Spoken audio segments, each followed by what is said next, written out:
Yes, excuse me, Jean-Mail, this is just all happening in the last couple of moments. But yes, the Biden administration saying Friday that Israel's use of U.S. provided weapons in Gaza likely violated international humanitarian law.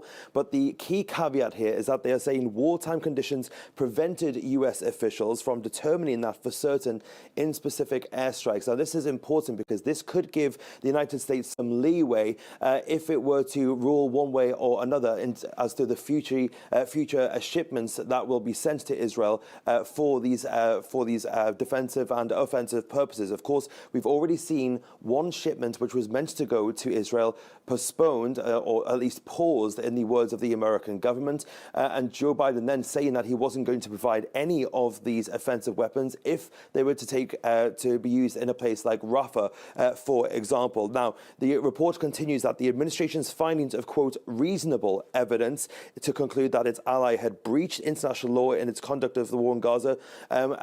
So it's basically saying that it can't say one way or another without this full, complete picture as to whether it can make a real determination that the law had indeed been broken. But this is a big step for the United States. We have had many different politicians on the Hill trying to push the United States to condition aid to Israel. Those senators, the likely progressive Democrats, especially people like Senator Elizabeth Warren and Bernie Sanders on the Hill as well. But of course, this is also becoming a political football in the United States. On the right-hand side of the aisle, the GOP are saying that this report was unnecessary bureaucracy and that it didn't need to happen. And there was also a joint letter from the Speaker of the House, Mike Johnson, and the Senate leader of the Republicans, Mitch McConnell, to say that Joe Biden needed to unpause this shipment and to get more arms in the hands of the Israelis as they continued this fight